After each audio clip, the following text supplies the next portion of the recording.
bersama saya Wan Saiful Wanjan, dibincangkan dengan cara yang terbaik. Jadi kita ada seorang tetamu. Kita ni dah 64 tahun kita merdeka. Tak matang-matang lagi. Tarik nafas sikit, relax sikit, jangan panas sangat. Tengok parlimen sebegitu, saya naik gerun kan.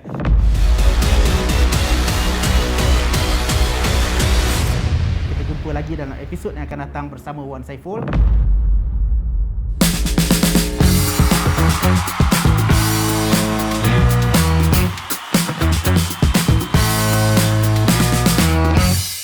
Assalamualaikum warahmatullahi dan salam sejahtera. Apa khabar semua? Saya harap semua sihat di rumah. Kali ini kita bersama dalam satu program yang namanya Bersama Wan Saiful. Jadi bersama saya Wan Saiful Wanjan, saya akan jadi host dalam acara ini yang mana kita akan bincangkan topik-topik yang menarik yang berlaku sepanjang seminggu dua yang lepas. Dalam program kali ini kita akan bincangkan satu topik yang saya rasa ramai orang tertanya-tanya, iaitu mengenai peralihan kuasa yang baru berlaku dan juga perpaduan politik antara parti-parti Melayu di Malaysia. Ini satu topik yang pasti memerlukan sedikit kepakaran untuk dibincangkan dengan cara yang terbaik. Jadi kita ada seorang tetamu, yang mana tetamu ini saya rasa bila kita perkenalkan nanti ramai orang yang dah kenal sebenarnya. Jadi untuk kita saksikan, untuk kita kenal lebih baik dengan tetamu kita ini, apa kata kita saksikan video ringkas mengenai beliau. Saksikan.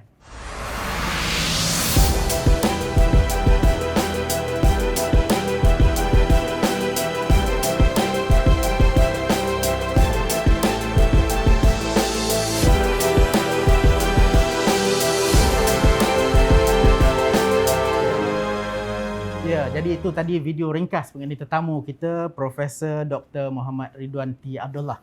Selamat datang ke program bersama Wan Saiful, Prof. Terima kasih kerana menjemput. Ini bukan kali pertama kita sembang-sembang. Biasa kita sembang-sembang santai, bual-bual. Jadi kali ini pun kita santai juga. Saya tanya Prof, Prof pun boleh tanya saya. Kita dua-dua bagi pandangan, insyaAllah. Tapi mula-mula apa kata saya tanya dulu? Sila. So, apa pandangan Prof? Kita baru menyaksikan perubahan daripada Tan Sri Muhyiddin Yassin sebagai Perdana Menteri kepada Datuk Seri Ismail Sabri sebagai Perdana Menteri. Apa pandangan Prof mengenai pertukaran yang berlaku? Secara peribadi saya nak mengatakan bahawa sepatutnya ia tidak berlaku ketika ini. Sebab kalau kita lihat, kita sedang dilanda dengan wabak COVID-19, ekonomi kita tengah gawat, kebajikan rakyat masih lagi terombang-ambing dan sebagainya, bukan? Sepatutnya perkara peralihan kuasa ini tidak berlaku. Kita biarkan dulu untuk kerajaan itu berjalan seperti biasa. Tetapi takdirnya sudah sebegitu kan, nak macam mana kan, itu kata barang lepas jangan dikenang. Tetapi saya lebih melihat kepada apa yang bila berlaku pertukaran ni, pertukaran Perdana Menteri pada Perdana Menteri ke-8 sampai ke-9, dia bukan saja menghabiskan, membuang tenaga, masa, wang ringgit dan sebagainya. Keadaan negara seolah-olah tidak stabil. Ini masalah dia, saudara Datuk Saiful, ya. Di negara-negara lain, politik mereka semakin lama semakin matang. Kalau kita tengoklah dari segi sejarah negara, kalau kita bandingkan negara-negara lain kan, kita ni dah 64 tahun kita merdeka. Tak matang-matang lagi. Ini saya rasa sangat pelik. Ya. Jadi kalau kita belajar politik dulu, bila saya dulu masa kita nak belajar dulu, antara buku yang wajib baca ni The Prince, karya Machiavelli. Dan juga kita kena tonton video pendek bertajuk Animal Farm. Kita tengok sebenarnya apa yang telah ditulis berapa lama dulu, maknanya dia berlaku pada hari ini. Maknanya kuasa itu menjadi perebutan. Ya, jawatan Perdana Menteri itu menjadi rebutan semua pihak. Jadi dalam keadaan sebegini, sepatutnya perkara itu tidak berlaku. Sebab kita nak satu kerajaan yang stabil, fokus tentang masalah yang dihadapi oleh rakyat ini. Sebelum tu saya nak patah balik satu langkah dulu. Yang mana kalau kita tengok pertukaran ni yang Prof kata tak perlu sepatutnya dan tidak sepatutnya berlaku. Dia berlaku apabila ada ahli-ahli parlimen yang menarik balik sokongan yang diberikan sebelum ini kepada Tan Sri Muhyiddin. Jadi ini perkara yang baru, tak pernah jadi dalam sejarah negara kita. Ada Perdana Menteri yang hilang sokongan sebegitu. Adakah itu bagi Prof satu tanda kematangan baru ataupun satu kemalangan baru kepada politik negara kita? Nak kata kemalangan pun sepatutnya perkara itu tidak berlaku, ya. Nah, kalau keadaan kita berada dalam keadaan yang tak ada menghadapi masalah sebegini, tak apa saudara Datuk Wan, tapi keadaan kita itu tidak mengizinkan. Sepatutnya kalau kita tengoklah di kala keadaan kita menghadapi wabak sebegini, ekonomi sebagainya, mana semua pihak kena fokus nak jaga negara, nak jaga rakyat dan sebagainya, semua pihak kan. Tidak timbul soal nak tarik sokongan jatuh menjatuh masa ni. Kita tuntut bukan banyak pun. Untuk masa ni 2-3 bulan ni untuk kita bertarung, untuk kita menyelesaikan masalah walaupun tidak sepenuhnya. Itu saja rakyat nak, kan? Kita tak maulah rakyat menjadi bangsa dalam soal ini. So bila berlaku begini, saya selalu sebut, ya, bila berlaku perebutan begini, pemimpin yang berada di puncak kuasa ni pun kuasa tidak selesa. Mereka akan cuba mempertahankan dan sebagainya. Jadi fokus dia lari itu.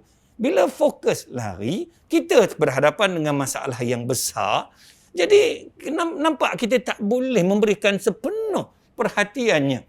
Ini satu kelakar lah pada saya, sangat-sangat menyedihkan kita keadaan ini boleh berlaku. Tetapi itulah politik, kita kena terima hakikat politik ini dan terima sistem demokrasi yang telah kita terima sistem ini. Jadi nak tak nak, itu kebebasan mereka untuk tarik balik sokongan dan sebagainya. Itu yang saya kata, kematangan berpolitik ini sangat-sangat penting dalam pembinaan sebuah negara bangsa. Tapi malangnya dia berlaku sedemikian dan mungkin timingnya yang salah seperti mana yang Prof kata tadi. Tapi saya rasa selain daripada pandangan yang disuarakan oleh Prof Ridwan tadi, apa kata kalau kita dengar juga pandangan yang disuarakan oleh rakyat biasa di luar sana. Jadi kita saksikan sedikit video perbualan dengan rakyat di luar sana. Saya rasa waktu sekarang ni tak perlulah kita tukar pucuk pimpinan, sebab saya rasa macam sekarang ni baru nak okey, pandemik pun makin tinggi. Jadi rasa macam tak sesuai. Saya tak setujulah kalau untuk bertukar. Bagi saya tak setuju lah. Sebab yalah waktu pandemik kan, better dia orang fokus pada nasib rakyat lah kan. Sekarang ni tengah buat kempen bendera putih apa semua tu. Itu menunjukkan yang negara kita perlukan bantuan daripada dia orang lah.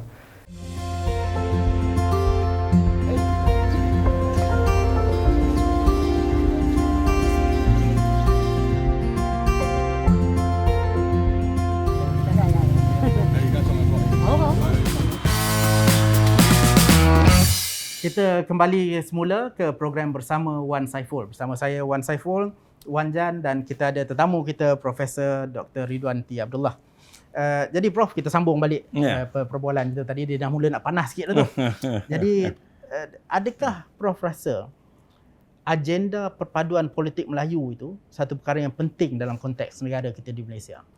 Kalau tanya saya, melihat kepada landscape politik negara kita, antara Melayu bukan Melayu, maknanya margin dia tidak besar. Ini perkara yang kita perlu fikirkan. Kita bukan seperti di Brunei. Brunei ada 70% Islam, 30% bukan Islam. Kita bukan seperti Indonesia. Indonesia lebih pada 85% Islam dan bukan Islam, ya.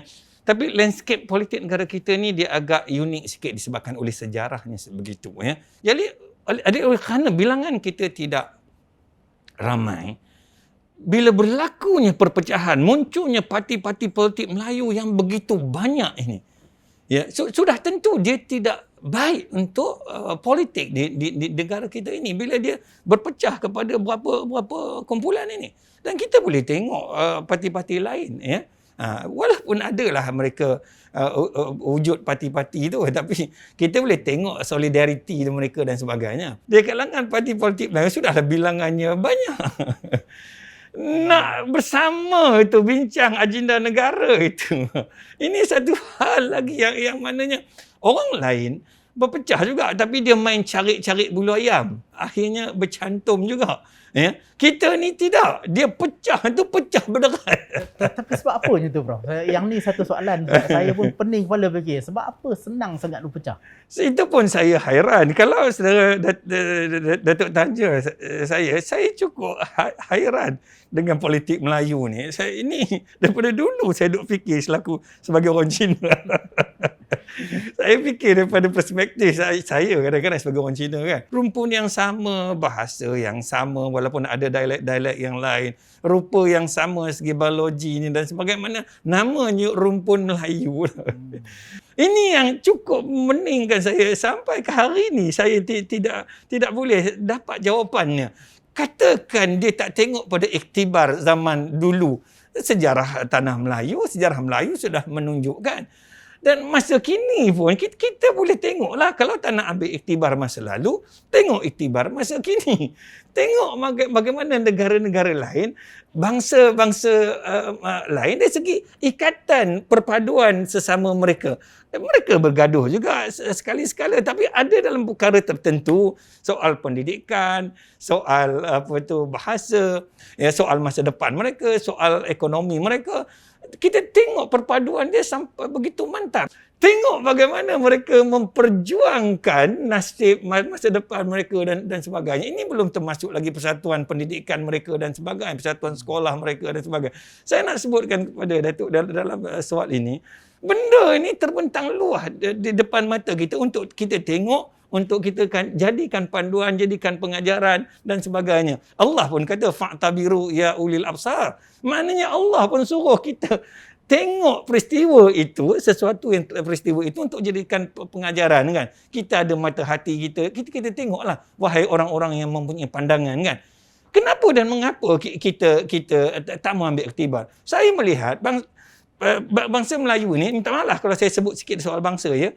Dia sedang menuju, kalau dia tidak sedar lagi, tidak mahu mengambil iktibar pengajaran yang telah ditunjukkan daripada semasa ke semasa, dia sedang menuju ke satu tahap yang saya tidak boleh fikirkan, tetapi dia menggerunkan saya kan.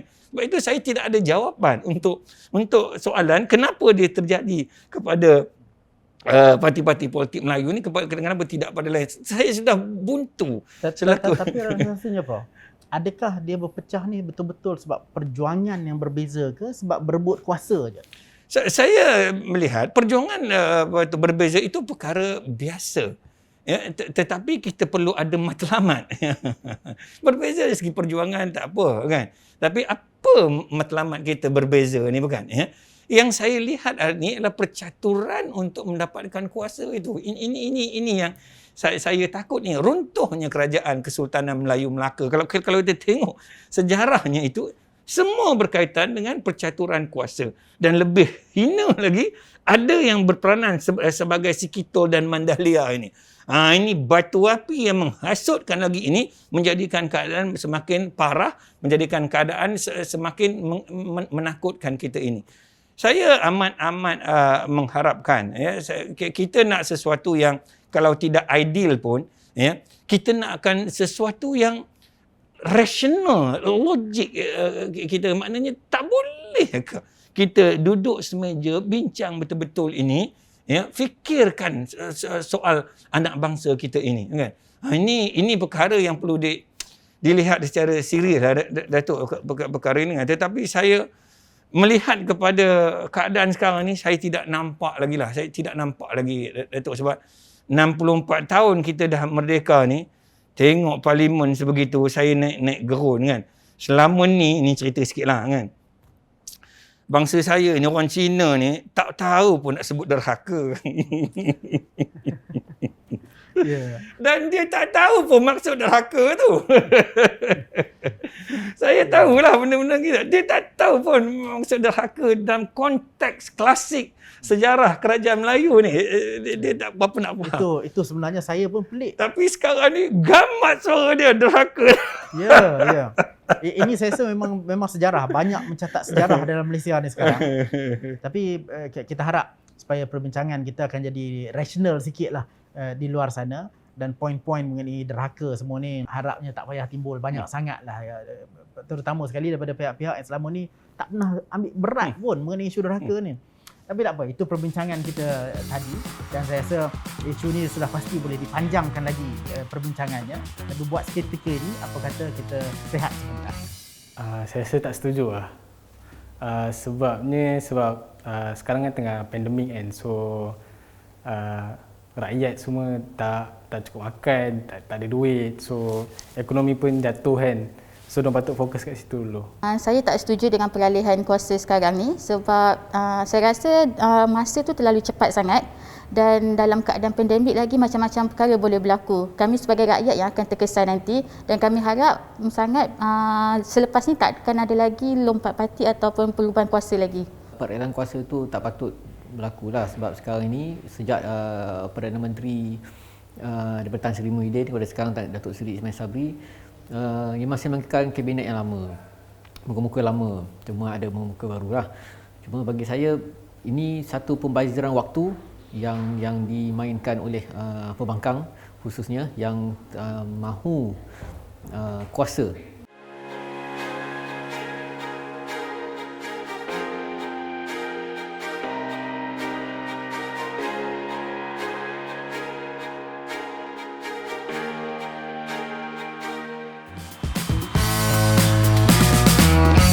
Ya, kita kembali ke program bersama Wan Saiful dengan tetamu undangan kita Profesor Dr. Muhammad Ridwan T. Abdullah. Panjang perbincangan kita tarik nafas sikit, relax sikit, jangan panas sangat. Dan mungkin kita sambung perbincangan kita Prof mengenai politik Melayu ni. Saya minat sungguh nak tahu lebih mendalam mengenai politik Melayu. Yang mana macam kita bincang tadilah, dia berpecah, dia merebut kuasa tak habis-habis, tak macam orang lain. Apa yang patut kita buat agaknya untuk mengekalkan keharmonian yang ada dan memastikan negara kita stabil? Pada pandangan saya kena turunkan nafsu. Nak merebut kuasa ni. Saya saudara Datuk Wan Saiful, saya menulis hari ini tentang kenapa kita tak boleh maju sedangkan semua sumber dan pakar kita ada. Saya hairan, negara sekecil Malaysia dalam peta dunia ni, kalau saya buka peta dunia, Malaysia ni kecil je. Kalau dibandingkan dengan Indonesia tu besarlah sangat. Kita nak bandingkan Indonesia ni. Kan? Dengan penduduk dia 270 juta, kita baru 32 juta lebih kurang. Nak ceritanya menguruskan negara besar ini sangat sukar nak berbanding dengan nak menguruskan negara kecil seperti Malaysia. Maknanya kalau tanya saya, kita ni sepatutnya maju lama dah. Kita boleh tanding dengan Singapura. Tetapi kita tengok hari ini seolah kita masih lagi mengejar. Ya? Indonesia dah menunjukkan petanda akan meninggalkan kita. Thailand pun apatah lagi. Vietnam apatah lagi dengan kos buruhnya yang mahal, yang murah dan sebagainya kan. Tetapi kita ini masih lagi terkejar-kejar. Ini semua disebabkan benda-benda yang menghalang untuk kita maju. Salah satunya adalah politik ni, perpecahan yang tidak berkesudahan, masa terbuang merebut kuasa dan sebagainya. Ini kan. Yang kedua saya melihatlah kan. Kemudian salah guna kuasa. Ini perkara biasa kan, rasuah dan sebagainya kan. Ini semua menghalang sesebuah negara itu untuk bergerak ke hadapan apabila penyakit-penyakit ini menghalang pembangunan sebuah negara itu. Sebab itu saya kadang-kadang saya menung melihat Malaysia ni kan. Apa yang tak ada? Minyak sepatut di negara panas. Di negara Arab kita ada minyak. Pokok-pokok yang menjadi contohnya sawit. Sawit bukan tanaman kita. Kita tanam, kita dulu pengeluar terbesar, saudara Datuk Wan Saiful. Kita pengeluar terbesar. Hari ini Indonesia dah ambil alih dah. Saya nak sebutkan segala sumber kita ada.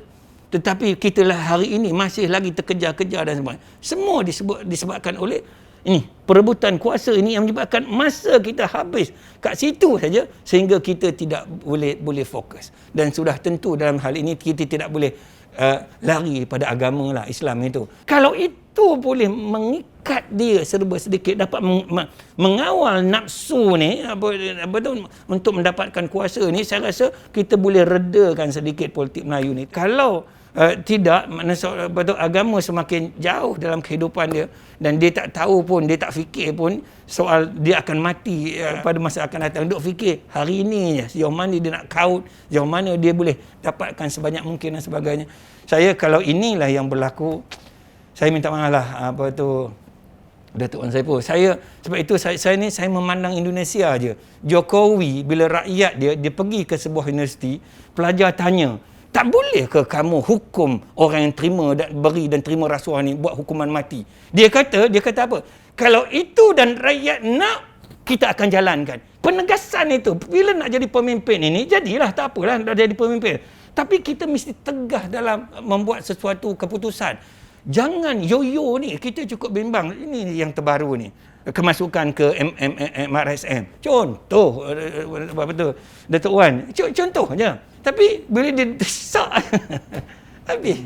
Terus kelepek. Berubah. Jadi ini yang menyebabkan, saya tanya Prof tadi, adakah kita ni berebut kuasa sebab betul-betul nak tegas dengan perjuangan, ataupun kuasa semata-mata sebab kuasa? Tapi macam mana pun, apa kata kalau kita pindah sikit ke soalan yang adik-beradik juga, yang mana kita asyik bercakap ni mengenai politik Melayu, ahli politik Melayu bergaduh sama sendiri. Prof, agak-agak berapa lama lagi kita akan bercakap mengenai politik yang berteraskan kaum? Sebab ada grup di luar sana, ada kumpulan di luar sana, kelompok di luar sana yang kata kita tak boleh, kita kena move away daripada politik berteraskan bangsa. Mahu tidak mahu, ya, parti politik berasaskan kaum ini dia perlu ada. Kadang-kadang kita sedih juga, kita tengoklah parti komponen yang ada. Contohnya kan, kita ada parti Barisan, ambil contoh Barisan Nasional kan. Dia ada lebih kurang 13 ataupun 14 parti komponen kan. Yang dululah, sekarang 34 je. Yeah. Kita bandingkan pula dengan parti yang lain kan. Contohnya Gerakan. Walaupun dibuka pada semua kaum, tapi asasnya masih lagi satu kaum. DAP pun sama. Walaupun dia buka pada semua kaum, asasnya masih sama. Jangan bandinglah dengan MCA dan sebagainya kan. Kita cairkan Melayu, tetapi pihak sana dia masih tetap dengan semangat mereka. Negara lain mungkin dia tidak perlu tubuhkan parti berasaskan kaum sebab they are homogeneous country. Mereka adalah negara sebangsa, Datuk. Negara China tak perlu tubuh parti politik China. Cuma saya nak sebutkan, negara lain tidak perlu jenama kaum tu sebab mereka satu kaum dah. Tetapi di Malaysia ni, di tanah dia sendiri, dia bumi diri dia sendiri. Kalau bukan dia yang memperjuangkan tanah air anak bangsa dia ni, nak harapkan siapa? Takkan kita tak belajar pada sejarah negara di selatan negara kita ini? Satu pulau dulunya disebut sebagai kita sebut apa? Ya, Temasek dulu. Temasek. Ya. Dengan sejarah siamnya dan sebagainya. Nama dia kan. Sekarang ni orang tidak sebut Singapura dah. Orang sengit Singapura. Habis begitu. Saya mana ini sejarah dia. Jadi saya nak fikirkan pada saya untuk masa depan politik yang lebih baik, dia parti politik berasaskan kaum ini dia perlu wujud, tetapi perjuangan dia mesti berlandaskan Islam, bahawa Islam meraihkan semua kaum. Ini kena ingat, maknanya Islam tidak menolak kaum-kaum ataupun agama yang lain. Malah telah dibuktikan dalam sejarah di mana sekalipun ketika Islam memerintah, bukan Islam boleh hidup senang lenang, tetapi belum tentu orang bukan Islam memerintah, umat Islam boleh hidup senang lenang. Ini sejarah telah membuktikan. Datuk. Ya, dan itu pun ialah kita pun tahu kan, kita dalam ajaran agama kita pun pesanannya ialah waqtasimu bihablillahi jami'an dan wala tafarraqu, jangan kamu berpecah belah. Tapi ini yang berlaku. Dan saya harap supaya kita boleh sama-sama bawa mesej kat luar sana bahawa kita nak kepada kesatuan, perpaduan dan juga kestabilan politik negara. Jadi mungkin last sekali Prof, sebagai penutupnya, apa kata kalau Prof ada sedikit pandangan, sedikit nasihat kepada kerajaan yang baru dibentuk ini? Ahli kabinetnya lebih kurang sama. Dia bukan pertukaran kerajaan, bagi saya ini adalah satu kabinet reshuffle sebenarnya yang berlaku. Apa harapan Prof? kepada kerajaan kita ini? Apabila berlakunya pertukaran kerajaan, saya sudah melahirkan harapan saya supaya supaya kabinet dikecilkan. Kita minta supaya perbelanjaan kerajaan baharu ini dapat dikecilkan tentang saiz kabinet dia. Kalau berbanding dengan negara-negara besar lain pun tidak sebesar negara kita kan.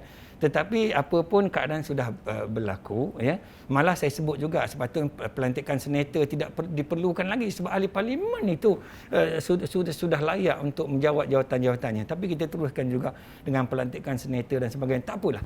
Kita lupakan soalan itu, kita menghadapi masa depan yang panjang kan. Pesan saya kepada kerajaan yang baru dibentuk ni, lakukanlah yang terbaik demi untuk agama, bangsa dan negara ini. Kita tak mau dengar lagi adanya salah guna kuasa, salah laku, rasuah dan sifat-sifat yang boleh orang rasa benci.